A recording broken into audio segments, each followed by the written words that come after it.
The distress beacon had been broadcasting for 11 hours before anyone answered it. Sergeant First Class Dara Vasquez heard it first, a fractured pulse code cutting through the static on the medical frequency, the kind of signal that didn't come from equipment. It came from someone who'd taken a standard-issue comms unit apart, figured out how to modulate the power cell, and hand-wired it into a broadcast pattern that spelled in stripped-down binary, alive, alive, alive. That took training. It also took desperation. She changed heading without filing a request. The Keth-Voran fleet had arrived 9 months ago, and they had not come with weapons. That was the part nobody talked about anymore that first week, when the silver-black ships held position above the cloud layer and broadcast on every human frequency, calm and patient, waiting to be understood. The xenolinguists had called it a miracle. The generals had called it a trap. They were both right in their way. What nobody had predicted was the third option, that the Keth-Voran would look at humanity and feel something like pity. They didn't want the planet. They wanted the people on it, not as slaves, not as specimens, as a resource problem they had calculated down to the last decimal. Humanity was, in their assessment, transmitted in flawless translated English, 6 weeks after first contact, an inefficient biological system consuming itself faster than it could regenerate. The wars, the famines, the cancers, the way humans burned through each other and called it civilization. The Keth-Voran had watched 47 species collapse from exactly this pattern, and they had developed a solution. The solution was the recalibration. They never explained it fully. That was the thing Dara had learned in her 2 years attached to the Joint Alien Contact Response Unit. The Keth-Voran communicated in frameworks, not facts. They gave you the shape of a thing and trusted you to fill it in. The recalibration was a biological process. It involved their technology. It would require, they said, selective elimination of destabilizing variables. That phrase had been translated 17 different ways by 17 different linguists, and none of the translations were good. The war, if you could call it that, had started 8 months ago when a Keth-Voran observation team had entered the Cascadia Medical Complex in Portland without authorization and removed 11 patients from critical care. They were returned 48 hours later, healed. Every one of them. Stage 4 cancers, collapsed lungs, a spinal cord injury that 3 surgeons had separately called irreversible. All of it gone. The Keth-Voran filed the incident as a * compassion demonstration. Humanity had filed it as an abduction and declared the ceasefire over. Now there were ground units in every major city, and the Keth-Voran had stopped trying to explain themselves, and people were disappearing from hospitals, and Dara was 40 kilometers outside what used to be a town called Merritt, British Columbia, following a handmade distress signal through 6 centimeters of fresh snow. She found the cabin just after dawn. It had been a ranger station once. The door was barred from the inside, and the windows were covered with thermal sheeting. Someone had known what infrared scanners looked like from the air. Dara knocked twice, paused, knocked 3 times. The code wasn't standard. She'd improvised it from the rhythm of the signal itself. A gamble. But the person who'd built that transmitter was the kind of person who left patterns in things. The bar scraped back. The door opened 4 centimeters, and a woman looked out at her. She was maybe 35. Dark hair matted with sweat despite the cold. Eyes that had the specific quality of someone who had not slept in a long time but had not stopped thinking either, not unfocused, but burning too hot, the way a light bulb burns right before the filament goes. She held a fire poker in one hand and kept her body mostly behind the door. "You alone?" the woman said. "Yes." "You JCRU?" "Yes." "They know where you are." Dara considered. "I filed a reroute. They know a general heading, not the specific location." The door opened the rest of the way. Her name was Alina Vazic. She explained in a voice that had gotten very careful and very flat in the way voices did when they were working hard not to shake, a pediatric oncologist. She had been working at BC Children's Hospital in Vancouver when the Keth Voren's secondary extraction teams had begun moving through the wards, not taking adults this time. Children. Mila is 7, Alina said. The girl was on the cabin's single cot, bundled under every blanket in the place, her breathing shallow and rhythmic in the particular way that meant a body was working very hard just to maintain. She had the color of old paper. Her head was bald, chemo, Dara thought, or the aftermath of it. An IV line ran from a field-rigged bag hung on a nail in the wall. The bag had maybe 8 hours left in it. Medulloblastoma, Alina said. Grade 4. We were 3 weeks into her second course of treatment when the Keth Voren came through the ward. She paused. She looked at the girl the way people looked at things they had decided they were allowed to love even if it cost them everything. They weren't rough. I want to be accurate, they weren't rough with the children. They were very gentle. They spoke to each one individually, told them they were going to make them better. Her jaw tightened. And then 2 nurses who tried to stop them didn't come back. The girls who went with them came back healed. I know, I saw the readouts. Alina set the fire poker down but kept one hand near it. I also saw what wasn't on the readouts. The one they took from pediatric psych, she came back without the anxiety disorder, yes. She also came back without the memory of her mother's face, clean slate. The Keth Voren don't distinguish. They see a destabilizing variable and they excise it. She looked at Dara. Mila is afraid of dogs. She was bitten when she was 3. When she came back, the other children came back. She stopped.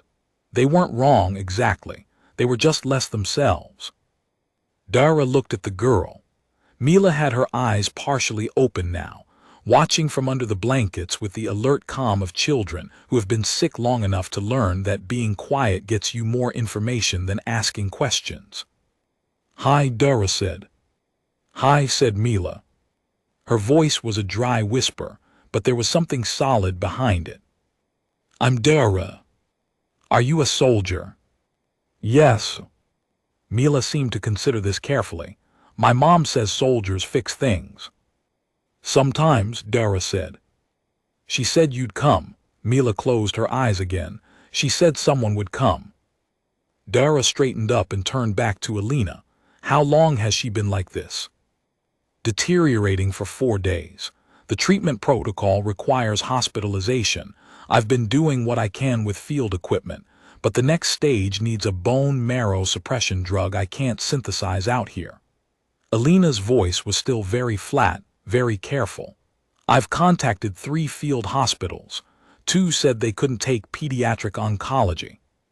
1 said they could but flagged the admission to the Regional Coordination Network, which is monitored by the Keth Voren Liaison Office. She looked at Dara directly. I am not letting them touch her. I know a surgeon, Dara said.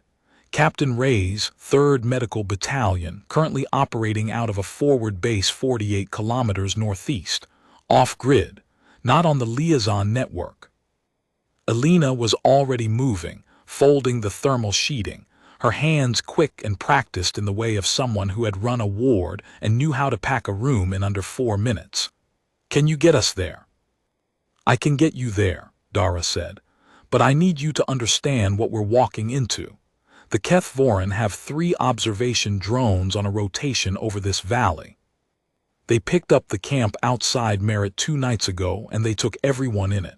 Not violently, they just removed the destabilizing variables, Alina said, without looking up from her packing.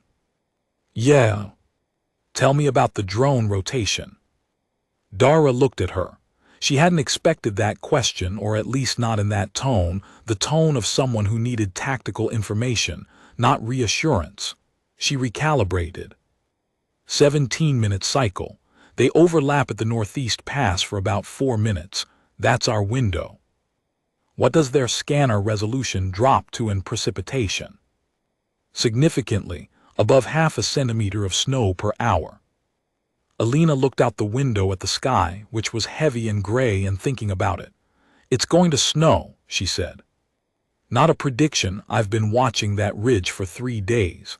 The cloud bank comes down the south face about 2 hours after sunrise. It'll snow by 9. She checked her watch. We should leave in 90 minutes. I'll need to stabilize her for transport first. Dara watched her work. There was something about it, the economy of it, the complete lack of waste in every movement, that reminded her of soldiers she'd served with who were very good at what they did. Not the loud ones.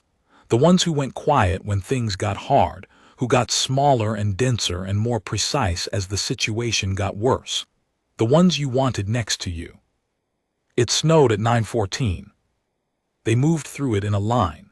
Dara on point, Alina behind her with Mila bundled against her chest in a carrier improvised from a blanket and 2 pack straps, the IV bag tucked inside Alina's coat to keep it from freezing.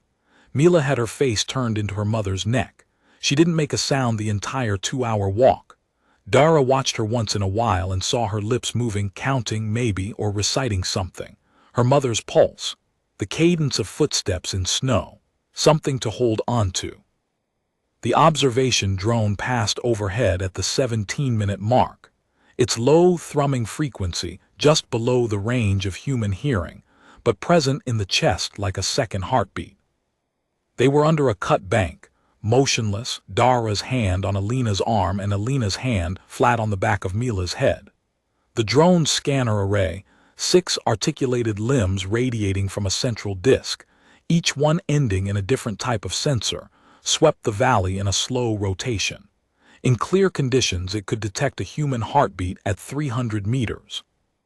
In heavy snowfall, it could detect a large animal heat signature at roughly 80 meters, and needed 8 seconds of stationary contact to resolve a human profile. They were 60 meters out. Dara counted. Alina didn't move, neither did Mila. At 7 seconds, the drone angled south toward the ridge, completing its rotation, and moved on. Alina exhaled one slow breath, and they kept walking. The forward base was a decommissioned Forest Service depot that Captain Reyes had converted with the specific genius of a trauma surgeon who had also, in a previous life, spent 4 years as a structural engineer. The exterior looked abandoned, 2 walls partially collapsed, the roof visibly compromised. The interior was a different story. A surgical suite in the main bay, power running off a geothermal tap so small the Keth Voran's energy sensors couldn't distinguish it from background rock temperature, and 12 other people who had arrived the same way Dara and Alina had, following signals, following rumors, following the specific kind of hope that wasn't optimism, but was more like stubbornness wearing optimism's coat. Reyes met them at the inner door. She was a compact woman in her 40s with reading glasses pushed up into her hair and blood on her left cuff that wasn't hers. She looked at Mila for 3 seconds. "Walk me through her current protocol," she said to Alina. Alina talked. Reyes listened without interrupting, asking 2 questions in the way of someone who already has the answer and is checking whether you do. They moved toward the surgical bay, and Dara stood in the main room and let herself breathe for the first time since she'd changed heading 11 hours ago. A man named Corporal Sato appeared at her elbow with a tin mug of something hot and said nothing, which was the right call. "She's going to be okay?" he asked after a moment. Dara looked toward the surgical bay. "Ask me in 6 hours. She slept for 2 of them, sitting upright against the wall with her jacket over her shoulders and her boots still on, the way she'd trained herself to sleep in places where you couldn't be sure of the morning. When she woke, it was because the base had gone very quiet, not the quiet of nothing happening, but the quiet of everyone holding still. She found Reyes in the corridor outside the surgical bay, leaning against the wall with her arms crossed and her eyes closed. Not sleeping. The particular stillness of someone who has done everything they can and is now waiting for the body to either accept it or refuse. "Vitals," Dara said. "Stable." She accepted the suppression drug. "Her counts are responding." Reyes didn't open her eyes. "The mother hasn't left the room." "Of course not." "She's good, Vasquez. The field work she did out there, the IV maintenance, the thermal monitoring, keeping that kid's temp stable without a single diagnostic tool, that's not textbook." Reyes finally opened her eyes. Where did she learn that? She ran a pediatric oncology ward for 8 years, Dara said.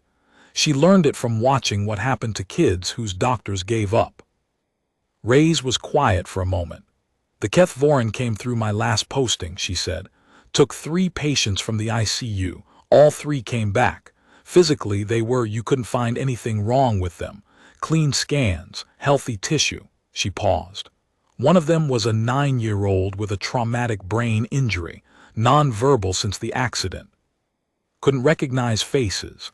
Came back talking, recognizing faces, the whole thing. Another pause. But his mother said, she said when she held him, something was different. He didn't lean into her the same way. Like whatever calibration makes a child fit against the specific person who raised them, that was gone, replaced with something generalized. Dara said nothing. They fixed the scan, Reyes said. They didn't fix him. 3 hours later, Mila was awake and sitting up, eating protein paste out of a cup with the focused concentration of someone very hungry. Alina sat beside her on a folding stool, not touching her, just present, the specific presence of a person who has been afraid for so long that nearness, the simple fact of proximity, feels like a gift. Mila looked up when Dara came in and said, "You're still here." "I said I'd get you here," Dara said. "You didn't say you'd stay." Dara found a corner of the cot that wasn't taken and sat down. "No, I didn't." Mila seemed to consider this. She had, Dara realized, a quality she'd noticed in a handful of people over the years, children mostly, and a specific type of veteran, a quality of looking at things directly, without the social cushioning that most people applied to difficult realities. Not hardness, just clarity. The kind that came from having been very sick for very long and learning that pretending things were other than they were cost energy you didn't have. "Are they going to come here?" Mila asked. "I don't know," Dara said. "My mom says they can fix me." "Your mom is fixing you," Dara said. "Captain Reyes is fixing you." Mila looked at her, "But they could do it faster." "Probably." "Then why doesn't my mom want them to?" Dara thought about how to answer this in a way that was true and that a 7-year-old could hold without it breaking her. She thought about what Alina had said. She came back without the memory of her mother's face asterisk. She thought about the 9-year-old who didn't lean in the same way. She thought about the tagline of the Keth Voren's first broadcast, the one that had seemed so hopeful in that first week. "We have come to make you whole." Your mom thinks that some of the things that are part of you, not the cancer, but other things, the ways you're specifically you, might not survive the process, Dara said carefully.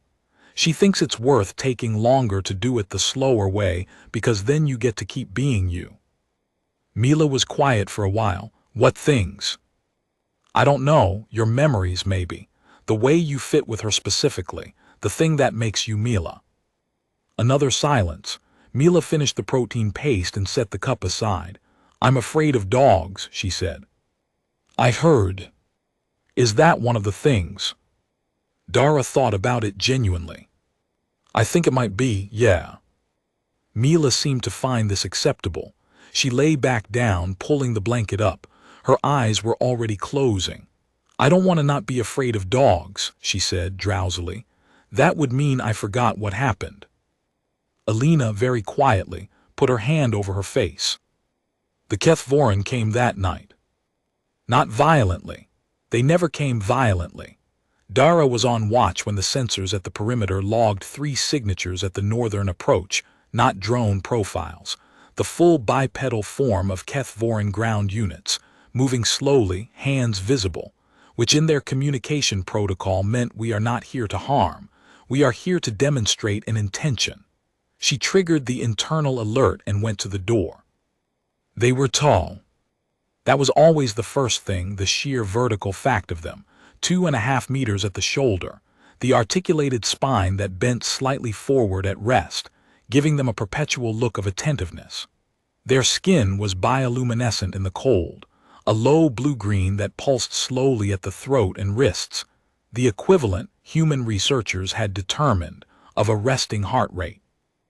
Their faces were bilaterally asymmetric in a way that seemed wrong until you spent time looking at them and realized that the asymmetry wasn't random. It was expressive. Each side of the face carried different emotional registers simultaneously. One of them, right now, had its left side open and calm, and its right side carrying something that looked, uncomfortably, like grief. The lead one stopped 3 meters from the door and produced a communication tablet, the standard field unit, which broadcast in 27 languages including 3 it had apparently developed itself. It typed something and turned the tablet so Dara could read it. "We are aware of the child. We are aware of her condition. We do not wish to remove her without consent. We are asking." Dara held the door and said nothing. The Keth Voran typed again. "Our process will heal her completely. We have done this 142 times in the last 8 months. In 137 cases, the outcome was a complete biological restoration." 5 didn't make it, Dara said. 5 required a more complete recalibration. They are well. They are different. How different? A pause. The bioluminescence at its throat shifted to something closer to amber. Different enough that the question of identity is, in those cases, complex.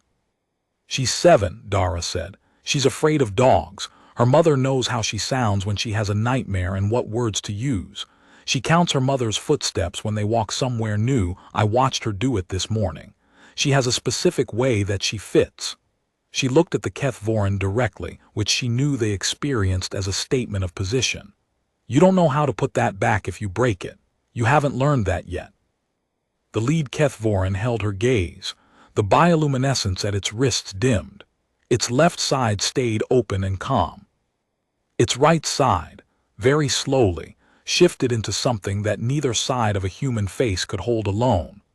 The expression of an entity that was genuinely certain it was right, and genuinely uncertain whether being right was enough. We have also watched species refuse our help until there was nothing left to help. We have made the calculation. The good we do is greater than the specificity we cost. "That's not your calculation to make," Dara said. "Then whose is it?" "Hers, her mother's, not yours." The Keth Voran stood very still. Behind Dara she could hear people in the corridor, not coming forward, just present, Reyes and Sato, and 2 others she didn't know by name yet, the specific weight of people who had decided to occupy the same space as a decision.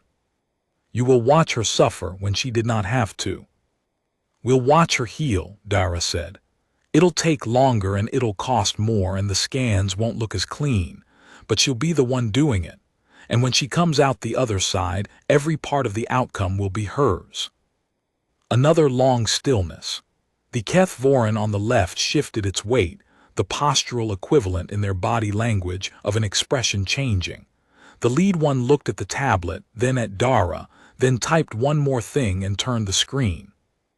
"You understand we find this painful to watch." "I know you do," Dara said. "We find it painful too." She held the door until they turned and walked back into the tree line, their bioluminescence fading slowly into the dark, the way light did in deep water, and then she closed it and stood with her back against it and breathed. Reyes appeared at her shoulder. "You know they'll be back." "Yes." "You know this isn't over." "It was never going to be over tonight." Reyes handed her a cup of the terrible hot something. "You said the right things." "I said the true things," Dara said. "They're not always the same." Mila's counts improved over the next 4 days in the gradual, non-linear way that healing actually worked. Not the clean ascending line of a hospital chart, but the jagged, frustrating, occasionally terrifying reality of a body deciding to trust the process. There were 2 nights where Alina didn't sleep at all, and Dara sat outside the surgical bay doing paperwork she didn't have, just being a warm body in the corridor, a signal that someone else was awake. There was one afternoon where Mila's temperature spiked and Reyes came out of the bay with the specific stillness of someone recalculating, And Alina stood in the main room and breathed in a way that was technically not crying. "She's adjusting to the suppression drug," Ray said. "Her system is fighting the treatment because her system is strong. That's counterintuitively, that's what we want." "I know," Alina said. "I know that. I've told parents that exact thing 100 times." She pressed both hands flat on the supply table. "It is completely different when it's her." "Yes," Ray said, "it is." On the 5th day, Mila asked for something to draw with, and Sato produced a battered notepad and a collection of colored pencils that had clearly lived in his kit bag for a long time. She drew for 2 hours with the focused silence of a child working on something real, and when she was done, she held it up. It was a dog, a big brown one with a slightly anxious expression. In the drawing, the dog was sitting at a distance from a small figure with dark hair, and the small figure had one hand raised toward the dog, palm out, not in fear exactly, but in something more like negotiation. "That's me," Mila said, pointing at the small figure. "I'm telling it I need more time." Dara looked at the drawing for a long time. "That's very smart," she said. "My mom says you can be afraid of something and still talk to it," Mila said. "You just have to do it from far enough away that you don't have to run." Alina was looking at a supply manifest that she was definitely not reading. On the 7th day, the Kethvoran came back. This time there were more of them, 6 ground units and a delegate, which was a different designation, a different status marker, a different weight of intention. The delegate was taller than the others, and its bioluminescence was a deeper color, more violet than blue, and it had what the xenolinguists had identified as ceremonial markings along the lateral line of its jaw. It was the equivalent, roughly, of a senior official with full authority. It brought 2 things, a communication tablet and a Kethvoran healer. The healer stood to the left of the group, separate from the military posture of the others, its hands held differently, curved inward, toward the body, the posture of someone offering rather than presenting. Its bioluminescence was low and warm. It looked to Dara's eyes, the way doctors looked in the minutes before a difficult conversation, already carrying the weight of what they were about to say. The delegate typed, "We are not here to take, we are here to offer something new. We have been considering what you told us. We have conferred with our biological sciences team for 4 days. We believe we have found a method that preserves specificity. We would like to demonstrate it, not on the child, on ourselves." Dara read this twice. "On yourselves," she said. "The healer will perform the process on one of our own who carries a condition equivalent in severity to the child's. It will be done in your presence, with your physician present to monitor. You will see the outcome for yourselves." Dara turned and looked at Reyes, who had read the tablet over her shoulder. Reyes' expression was the careful, unreadable one of a scientist confronting data she hadn't accounted for. "What do you think?" Dara said. "I think," Reyes said slowly, "that any species capable of flying between star systems and healing a stage 4 brain tumor does not need 4 days to develop a new protocol." "Meaning?" "Meaning they've probably had this capability for a long time. Meaning the question is why they didn't use it before." She looked at the delegate. "What changed?" Dara typed the question into the tablet and passed it over. The delegate read it. The bioluminescence at its throat cycled through amber to something Dara hadn't seen before, a deep, reddish warmth that the xenolinguists had labeled retrospective assessment, which in human terms mapped closest to something between regret and recognition. It typed for a longer time than it had before. "We have done this process 142 times. We told you 5 required more complete recalibration. We told you they were well and different. We were accurate. We did not tell you that we were troubled by the difference. We observed that what we removed was not arbitrary. It was constitutive. We did not have a word for this in our language. We have been building one. The word is close to the specific history of a self." When we removed it, the biological problem was solved. Something else was also solved, something we had not intended to solve. We do not know what that something is entirely, but we are certain it mattered. Your soldier helped us understand why. Dara read this 3 times. What word did you build? She asked. The delegate turned the tablet one more time. The word was in Kethvoran script, untranslated. Below it in English was the delegate's best attempt, a being that could only have been made by exactly what happened to it. Reyes looked at Dara. Dara looked at the tablet. Neither of them said anything. Okay, Dara said finally, show us. The demonstration took 4 hours. The Kethvoran healer worked on the military unit who had the equivalent of a degenerative neurological condition.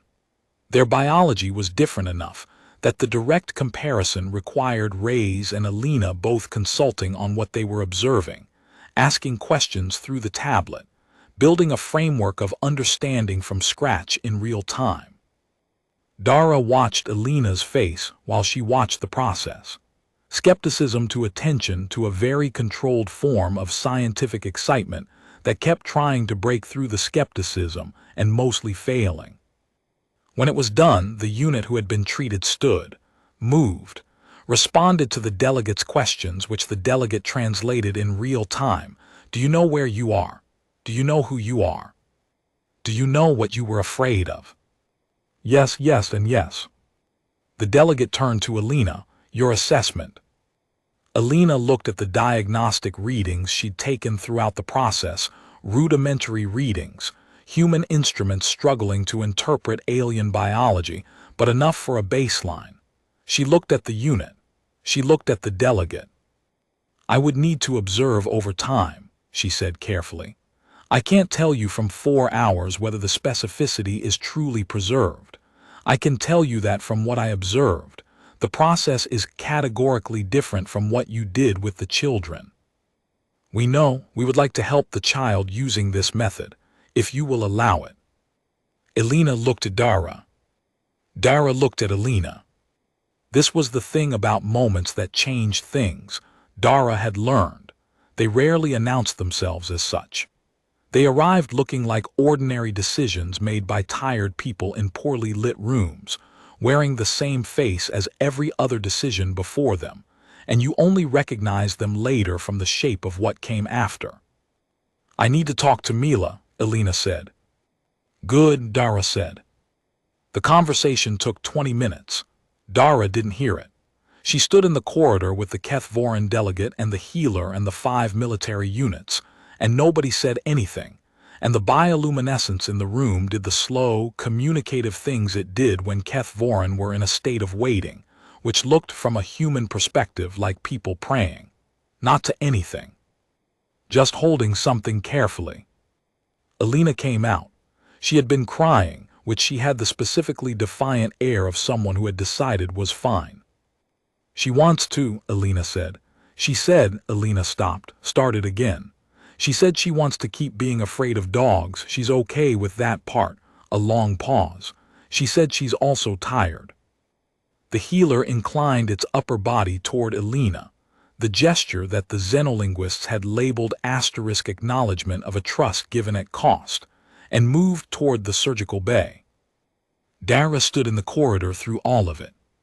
She didn't pray, she wasn't wired that way, but she did something that wasn't entirely different, which was to be completely present and completely quiet, and let the outcome be what it was going to be, which was, in its way, an act of faith. When Reyes came out 4 hours later, her expression was the one Dara had been waiting for. Not relief, exactly. Something more specific than that. The expression of a person who has been given back a thing they were afraid to want. Her counts are, Reyes stopped, tried again. Her counts are doing things I wouldn't have predicted in a good direction, significantly good. She paused. She's awake. She's asking for the colored pencils. Dara let out a breath that had been sitting in her chest for what felt like the better part of a week. She went into the bay. Mila was propped on 2 pillows, the notepad already open on her knee, a green pencil in her hand. She looked up when Dara came in, and her expression was the same clear, direct thing it had been in the cabin, the same quality of looking without cushioning. But there was something different underneath it now. Not the burning filament intensity of the first morning. Something that had been turned down to the right temperature. "How do you feel?" Dara asked. Mila considered the question seriously, the way she did things. "Like when you're very cold and then you come inside," she said. "Like your hands are still a little stiff but it's going the right way." "Good analogy." "My mom cried." "Yeah. She cries when things are good too, not just bad." Mila paused. "It's hard to tell which is which sometimes." "I know," Dara said. "Most people are like that." Mila had already turned back to the notepad. She was drawing again. Dara caught a glimpse of dark trees and snow, and something in between them that might have been a person, and might have been one of the Kethvorin, standing closer together than anyone had expected them to be. Alina appeared in the doorway. She looked at her daughter and then at Dara with the expression of someone who has been carrying something so long that putting it down has changed the way they stand. "Thank you," she said. "Thank Rays," Dara said. "She did the medicine."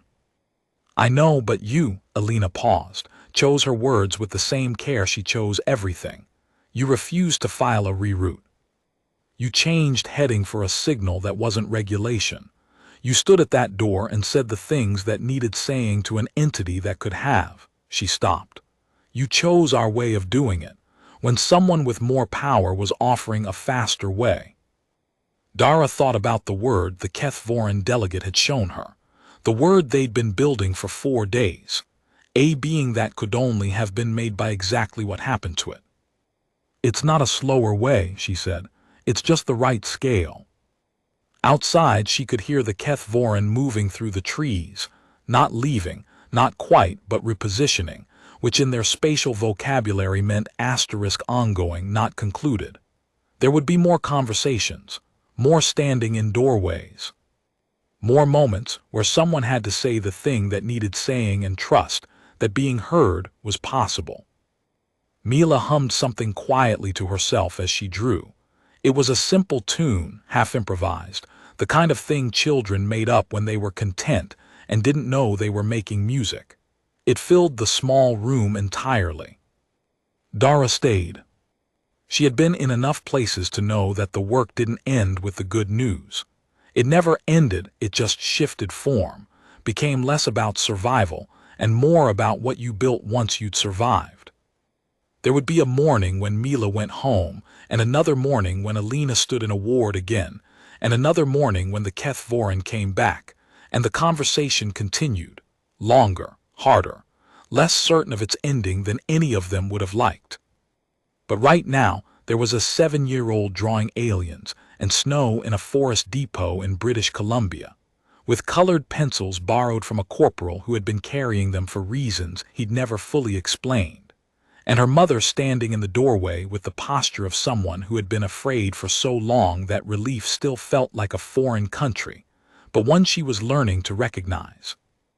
And outside, the Kethvorin were standing in the tree line, with their bioluminescence cycling through the slow language of entities in the middle of reconsidering something fundamental about themselves. Which was, Dara thought, the only way anything ever actually changed. Not faster, not cleaner, not the way anyone planned it. At the right scale, with the right things kept intact. Mila looked up from the drawing and caught Dara watching her. "I'm going to draw the dog next," she said. "Closer this time." "Yeah," Dara said. "Not touching yet," Mila said, "but closer." She picked up the brown pencil. Dara pulled up a stool and stayed.